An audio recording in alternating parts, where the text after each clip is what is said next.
suspect identified by the FBI in the Chelsea, New York City bombing is believed to be connected to the two other bombings in New Jersey, which happened over the weekend. 28-year-old Ahmed Khan Rahami is of Afghan descent. Police say he should be considered armed and dangerous. He is on the run. New York Governor Andrew Cuomo detailing the latest on the investigation last hour. Today, I believe we're going to find out that it was targeted by a foreign body. But yesterday I said it was a terrorist act. I believe it was a terrorist act. Today I believe we're going to find out that it was influenced by foreign forces. Meanwhile, markets around the world are stable despite the terrorism worries and threats this morning. Futures pointing to a gain on the opening of trading of about 90 points on the Dow Jones Industrial Average. Of course, there was a two-day Federal Reserve meeting this week. No expectation of interest rates moving higher, and that is what is fueling markets. European markets also higher. Take a look. Across the board, gains there as well, with the major averages up about 1 to 1.5%. And in Asia overnight, we also saw a pretty good day. The markets in Japan were closed for a holiday, but the other majors up, as you can see there. Breaking news right now. Fox News just learning Ahmed Khan Rahami, a 28-year-old Afghan, is believed to be linked to explosions in both Seaside Park, New Jersey, and the Chelsea neighborhood of Manhattan. Rahami is also believed to be linked to the 5 explosive devices found at a train station in Elizabeth, New Jersey. Fox News' Leland Vittert in Elizabeth, New Jersey, momentarily, and we will be getting to him because he is on the ground. Steve Rogers, you had a question. Leland, I'm going to get to you in 1 second. You had a question earlier whether or not this person is on an FBI watch list. Well, is this person on the FBI watch list? If he was, then how did this happen? If he wasn't, why not? And the why not, the answer to that question may be intelligence and information gathering has failed somewhere. Leland Vittert is on the ground in Elizabeth right now. Leland, what can you tell us?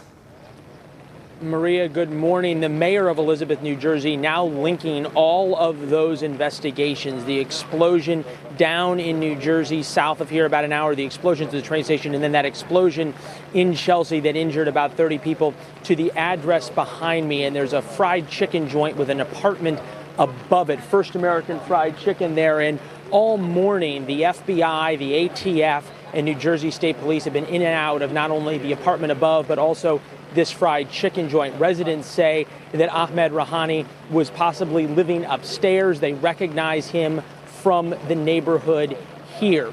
Taking you through the past 24 hours, the explosions in Elizabeth, New Jersey happened at about midnight. A couple of people found a bag.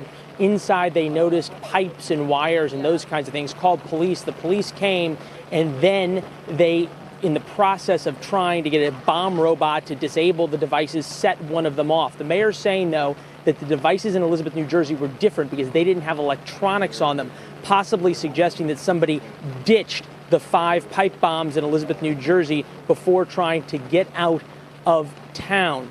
Now, remember, the explosions in Manhattan, the explosions in Seaside Park, New Jersey, all had electronics of some type to possibly detonate them. Right now, the FBI has all the unexploded devices with them. They're going to Quantico, Virginia, to try and figure out what they can figure out from the devices. At the same time, you have the investigation into the apartment and fried chicken joint here behind me as they try to gather any kind of evidence they can. We've seen the ATF's evidence collection van out here. We've also seen the Joint Terrorism Task Force agents here as well, and then bomb-sniffing dogs going car to car, trash can to trash can here along these streets in this working-class neighborhood to see if the bomb-sniffing dogs hit on anything. So far, though, we haven't seen any evidence that they have. This all, as you noted, Maria, is that search for Ahmed Rahami continues nationwide. Back to you. All right, Leland, thanks very much. Leland Vittert. And we know that President Obama is in New York this week, right, Dagan? He's at the UN General Assembly? Yes, and we are still waiting for, he was at a fundraiser yesterday, wasn't it? Or he was in an event last night. I think he was at a fundraiser last night at someone's home. I will double check that while I'm sitting here. Okay. But again, we're waiting to hear something from the President of the United States about all of this. And Mayor de Blasio initially yesterday, remember, did not refer to this as a terrorist incident. He called it an intentional act, right, is how he referred to it. But now we know it's one suspect, armed and dangerous, Ahmed Rahami, and he's connected to the two bombings or potential bombings in New Jersey, and then the bomb and the undetonated pressure cooker bomb that was in Chelsea. All right, so he's connected to all three of the bombs. And we have not heard from President Obama yet. Joining us right now is House Oversight and Government Reform Committee Chairman, Republican Jason Chaffetz. Joining us right now. Congressman, it is good to have you on the program. Thanks for having me. You have been incredibly busy with your own active investigation into Hillary Clinton's email scandal. But let's first talk about what's taking place right now. Your reaction to what we know so far about these bombings. Well, look, you got to understand who is he connected with. I'm sure there are a lot of people scrambling to make sure they figure out where is he connected to, how did he get here, who is family, who are his friends, and they're scrambling to do that. And this is the time for New Yorkers and people in New Jersey. Somebody knows who this guy is. Somebody has seen him on a regular basis, and they need to call those authorities because this guy's still on the run. Yeah, because they're putting out all these emergency alerts and signs to make sure people understand this guy is armed, dangerous, and on the run right now. Yeah, and look, this is where New Yorkers and people in New Jersey, they're at their best. They've got to step up and let law enforcement know where he is. And Congressman, you're exactly right. Yeah. And we've been hammering that point home. The best credible intelligence comes from the people in the neighborhoods. Yeah. Very good. Yeah. Let me turn now to the latest on the Clinton email investigation. Do you think you will get the full case to shed some transparency on what went on here? We watched you over the last week, interview these guys. All of them took the fifth. The one who did not take the fifth and would answer your questions basically said, yeah, I hammered one of her devices, but I was trying to preserve information. Listen to what a former assistant director of FBI, James Kallstrom, told me yesterday during an interview with me on Sunday Morning Futures. This lady is running for president of the United States. Should not the public know how many times she said, I don't remember, or I'm not going to answer, or I'm pleading the fifth? And how does the FBI director give his conference and lay out all this stuff about what she did, and then have that foolish thing he did after that? And then when asked a question by the news media, what went on during the Clinton interview? He said, I haven't asked the agents yet what went on in the interview. What's your reaction to all of this, Congressman? Well, the number one thing I would like the FBI to do is release the unclassified version of the report. This thing is hundreds and hundreds of pages. They've released less than 50 pages to the public. Members of Congress can't even go down and see unclassified information. There's so many redactions. They can't even see the basic information that is there. So I want the FBI to release that. Thursday, we have another hearing that's going to happen. I issued another subpoena to bring Mr. Pagliano, the IT person from Platte River Networks, to come back before the committee. The marshals served him personally on Friday, I believe it was. He may plead the fifth, but I want to give him an opportunity. There's immunity in place, and you got an administration that says that they're not going to prosecute anybody. You would think they would sing like birds, but so why are they pleading the fifth if they've got immunity in place? I don't understand. I think that's the question the media should be asking Hillary Clinton. Why are all these people pleading the fifth when you say there's nothing to hide and the FBI says they're not going to prosecute? If that's the case, then look in the camera, encourage them to tell the truth. Right now, you got everybody saying, hey, I'll plead the fifth, but I'm not letting go. We're going to keep going. People are saying you are our elected representatives. You're doing a great job, by the way. Thank you. And they're frustrated over the fact, and you just said this, that you, as my elected representative, can't get the information you need from the FBI. Will there have to be a change in the process of these investigations? You're entitled to this information. Well, we even, we've had some real liberal folks also come to our defense and say the FBI can't hold this information back.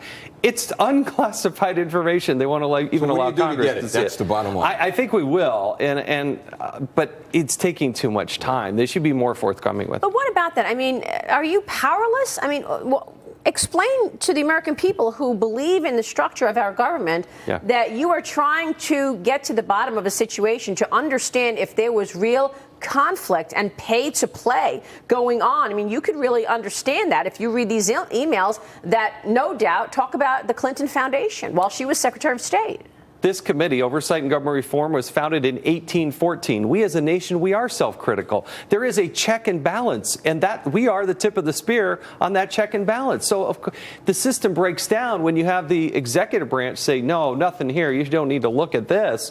That is absolutely fundamentally and totally wrong. So we don't get handcuffs. I can't arrest or prosecute anybody, but I can shine light on things. And to that extent, I will keep going. Just one thing I wanted to point out, because So President Obama was in New York City last night at a fundraiser at the home of restaurateur Danny Meyer. About 65 people there, praising Hillary Clinton, attacking Donald Trump. That was blocks away from that bomb, where that bomb went off. Like anybody who knows New York City, that is within walking distance of where those bombs were, where that bomb was detonated. If you think about that. And he didn't say a word. He still hasn't said a word. There's another. He's here in New York City until Wednesday. And given what happened 15 years ago, and given what happened over the weekend in New Jersey and in New York City, it's time to step up in front of a microphone in front of the American people, certainly the people of New York City. Wouldn't you agree, Congressman? Yeah, I think it was fundamentally wrong that the mayor of New York started with the premise that this was just, some man-made something. No relation to international terrorism, he said. So why don't we change the paradigm and start with the premise that it's terrorism and then walk it back from there? Because if you don't put all those wheels in motion right at the beginning, you could have something where there are multiple bombs going off in lots of locations.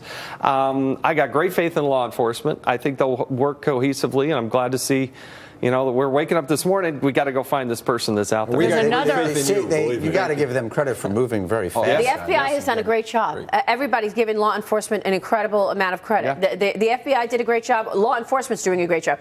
But, Congressman, there's a bigger issue here. You've got Loretta Lynch meeting with Bill Clinton on the plane. You've got the IRS targeting conservatives. Yeah. You've got this email investigation where you, the chairman of the Oversight Committee, cannot get your hands on the emails that you are asking for, requiring.